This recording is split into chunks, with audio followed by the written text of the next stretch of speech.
السلام الله عليكم. معكم رضا من قناة ورافانز وحلقة جديدة. إذا تستعد كافة الفرق المغربية استئناف لقاءات البطولة المغربية ابتداء من اليوم الغد.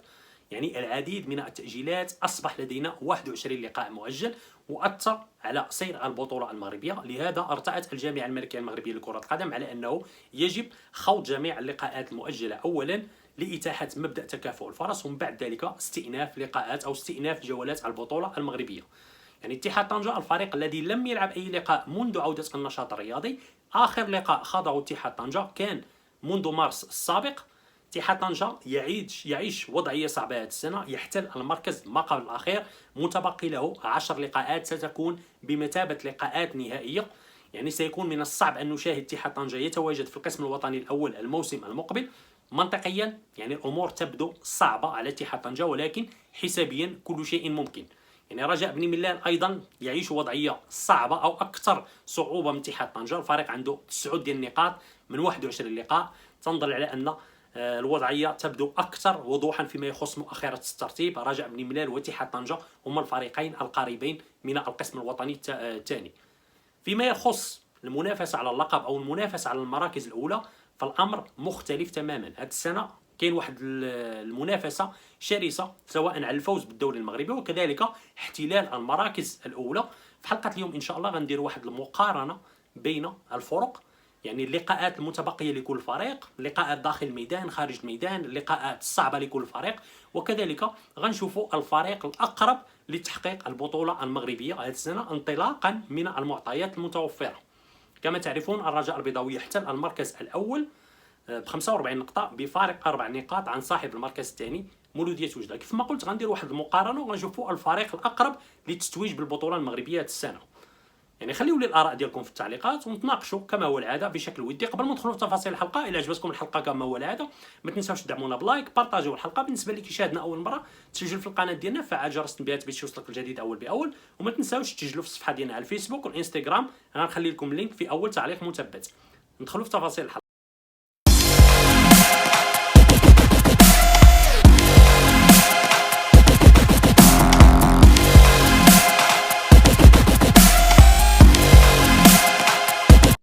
الذي يطرح نفسه بقوة: من هو الفريق الأقرب للتتويج بلقب البطولة المغربية هذه السنة؟ يعني كما ذكرت سابقا فيما يخص مؤخرة الترتيب الأمور تبدو أكثر وضوحا. رجاء بن ملال واتحاد طنجة هما الفريقين الأقرب لمغادرة القسم الوطني الأول منطقيا وليس حسابيا. حسابيا كل شيء ممكن، ولكن الأمور تختلف فيما يخص مقدمة الترتيب. يعني منافسة شرسة سواء على المراكز الأولى وكذلك منافسة شرسة للفوز بلقب البطولة المغربية نسخة كورونا هذه السنة. يعني ولكن هذا لا يمنع على أن هناك بعض الفرق عندها امتياز على فرق أخرى.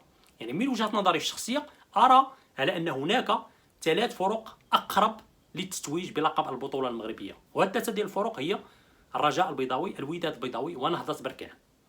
يعني غنقول لكم علاش. يعني غنعطي العديد من المعطيات.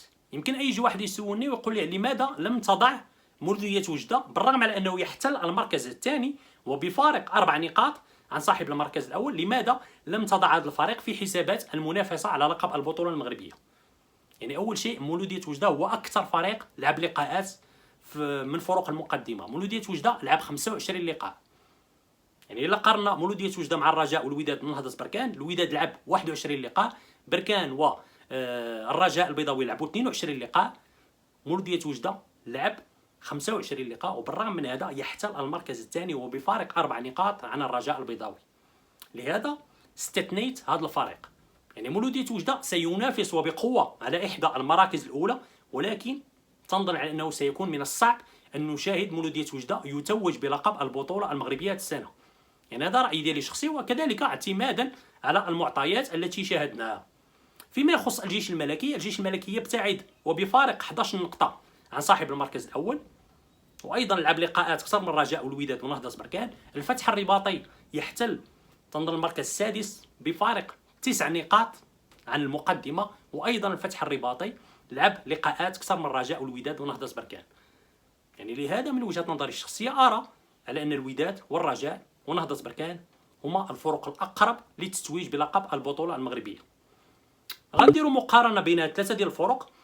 اللقاءات المتبقيه لكل فريق داخل الميدان خارج الميدان، ولقاءات مترقب على انها تكون لقاءات صعبه على كل فريق، ومن بعد يمكن نخرجوا بواحد الخلاصه ونشوفوا الفريق اللي عنده واحد الامتياز ولو بسيط للتتويج بلقب البطوله المغربيه هذه السنه. نبداو بفريق الوداد البيضاوي بحكم على انه بطل النسخه السابقه. يعني الوداد البيضاوي يحتل المركز الثالث، يعني مناصفه او الرابع مناصفه مع نهضه بركان، وبفارق 5 نقاط عن صاحب المركز الاول. الوداد البيضاوي اقل فريق لعب لقاءات من الفرق المقدمه، لعب 21 لقاء. يعني الوداد البيضاوي متبقي له 9 لقاءات، 5 ديال اللقاءات خارج الميدان و4 لقاءات داخل الميدان. الوداد البيضاوي يعيش العديد من المشاكل خصوصا فيما يخص الزاد البشري، يعني العديد من الإصابات ضربات الفريق، يعني إصابة كومارا داري، أضف إلى ذلك فيروس كورونا، العديد من اللاعبين أصيبوا. الحمد لله الوداد البيضاوي تمكن من استرجاع أغلبية اللاعبين، ولكن السؤال الذي يطرح نفسه بقوة: واش اللاعبين جاهزين ذهنيا وبدنيا لاستئناف البطولة المغربية؟ خصوصا أننا نعرف على أن الوداد البيضاوي أيضا تنتظره قمة نارية في نصف النهائي دوري أبطال إفريقيا ضد الأهلي المصري. لقاء سيكون صعب جدا، وهذا الشيء يتطلب واحد الحضور ذهني، حضور بدني، وزاد بشري. واش الوداد البيضاوي عنده الإمكانيات باش كما كنقولوا يكمل المنافسة على البطولة المغربية وكذلك المنافسة إفريقيا؟ الشيء الذي سنعرفه. أبرز لقاءات المتبقية للوداد البيضاوي لقاءات 9، يعني كيف ما قلت 5 لقاءات خارج الميدان و4 لقاءات داخل الميدان. الديربي المرتقب ضد الرجاء البيضاوي، كلاسيكو اللي غيكون خارج الميدان ضد الجيش الملكي، لقاء ايضا صعب غيكون خارج الميدان ضد حسنية اكادير، وايضا لقاء اخر صعب ضد الفتح الرباطي وغيكون ايضا خارج الميدان. العديد من اللقاءات القوية تنتظر الوداد البيضاوي. يعني الوداد البيضاوي عودتنا في السنوات الاخيره على انها كيف ما كنقولوا كتكون حاضره سواء محليا او افريقيا، ولكن هذه السنه الامور مختلفه لان المنافسه شرسه على لقب الدوري المغربي.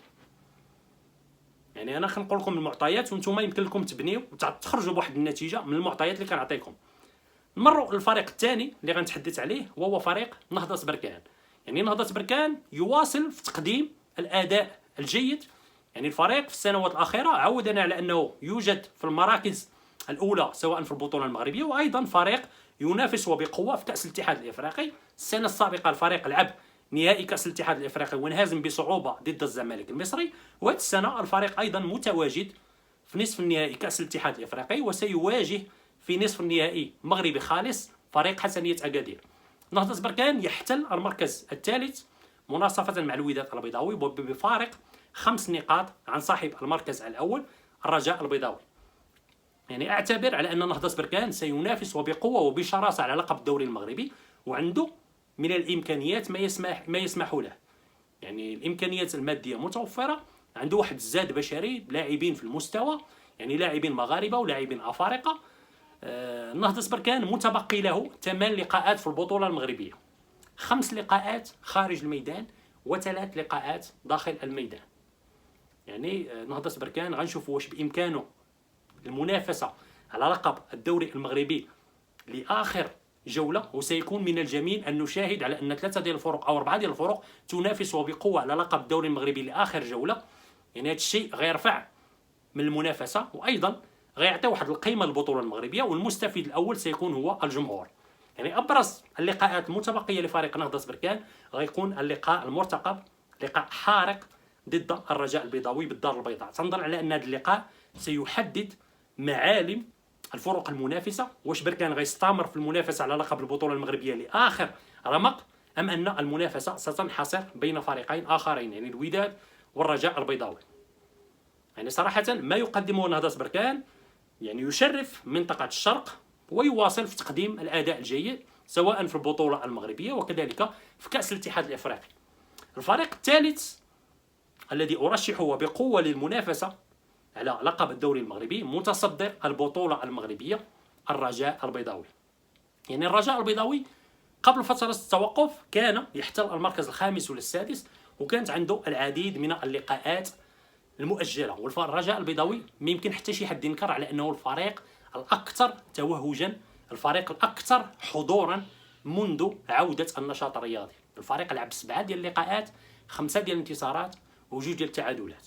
اكثر فريق حصد النقاط منذ عودة النشاط الرياضي، واكثر فريق ثباتا من حيث المستوى، وايضا من حيث الحضور الذهني والحضور البدني والزاد البشري. دكة الاحتياط مدرب عنده واحد القيمة عالية، يعتبر من افضل المدربين في الساحة الوطنية. وايضا الرجاء ما عندوش اصابات كثيرة، يعني نتمنوا السلامة لجميع الفرق المغربية، ونتمنوا على ان جميع الفرق المغربية اللاعبين ديالها يكونوا حاضرين بنسبة 100% باش يكون مبدأ تكافؤ الفرص. يعني الرجاء البيضاوي يحتل المركز الأول وبفارق 5 نقاط أو بفارق 4 نقاط عن مولودية وجدة. الرجاء البيضاوي لعب 22 لقاء ومتبقي له 8 ديال اللقاءات، 5 ديال اللقاءات داخل الميدان و3 لقاءات خارج الميدان.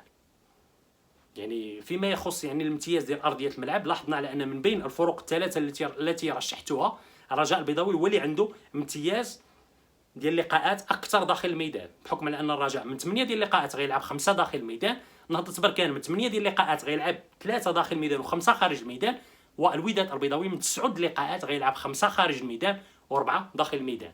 يعني فيما يخص هذه المساله فهناك امتياز لصالح الرجاء البيضاوي، ما غيكونش داك عناء السفر. ايضا يعني الرجاء البيضاوي من حيث المستوى لاحظنا على انه الفريق الاكثر ثباتا منذ عوده النشاط الرياضي. يعني فريق كيف ما قلت كيلعب بالروح، كيلعب بالجرينتا. الرجاء البيضاوي يريد التتويج بلقب البطوله المغربيه هذه السنه، اللقب اللي غاب على خزينه النادي لسنوات، تنظن منذ سنه 2013، ويعتبر مطلب لفريق الرجاء. الرجاء ايضا كيلعب في المنافسات الافريقيه، ما خصناش نساو هذا الامر. يعني الرجاء ينتظره لقاء حارق ضد الزمالك المصري في نصف النهائي كأس، يعني نصف النهائي دوري ابطال افريقيا، لقاء يعني ذهاب في المغرب واياب في مصر. وتنظر على ان الرجاء البيضاوي عنده الامكانيات، يعني سواء كيف ما قلت الماديه، البشريه، الحضور الذهني، دكه احتياط قويه، مدرب تنظر على انه عنده الامكانيات للمنافسه افريقيا ومحليا. فيما يخص اللقاءات المتبقيه لفريق الرجاء البيضاوي فهي لقاءات ناريه بكل ما تحمل الكلمه من معنى. 8 ديال اللقاءات متبقيه. ابرز هذه اللقاءات الرجاء غيستقبل بالدار البيضاء فريق الدفاع الحسني الجديدي في لقاء قوي. ديربي الدار البيضاء بين الرجاء والوداد، لقاء سيوضح وبنسبه كبيره ملامح الفريق الاقرب للتتويج. ايضا الرجاء سيرحل لمواجهه فارس الشرق مولوديه وجده. مولوديه وجده هذه السنه يقدم مستوى اكثر من رائع مع المدرب الجزائري بن شيخه، ويعتبر من اقرب المنافسين على المراكز الاولى، وحسابيا ما زال ينافس على لقب البطوله المغربيه. الرجاء ايضا سيستقبل نهضه بركان المنافس المباشر الذي يقدم مستوى ثابت واكثر من رائع هذه السنه وينافس بقوه على اللقب. الرجاء غيرحل لمواجهه اولمبيك خريبكا، الفريق الذي يعاني في مؤخره الترتيب، ولكن يعني ما خصناش نقولوا على ان اللقاءات ديال الفرق اللي كتكون في مؤخره الترتيب تبدو لقاءات اسهل. يعني في بعض الاحيان مواجهه فريق من مؤخره الترتيب يكون اصعب من مواجهه فريق يوجد في المراكز الاولى. يعني هذه الفرق هذه تقاتل وبشراسه للابتعاد اكثر واكثر على منطقه الخطر. واخر لقاء مرتقب للرجاء البيضاوي في البطوله المغربيه سيكون كلاسيكو ضد الجيش الملكي، لقاء ناري بكل ما تحمل الكلمه من معنى.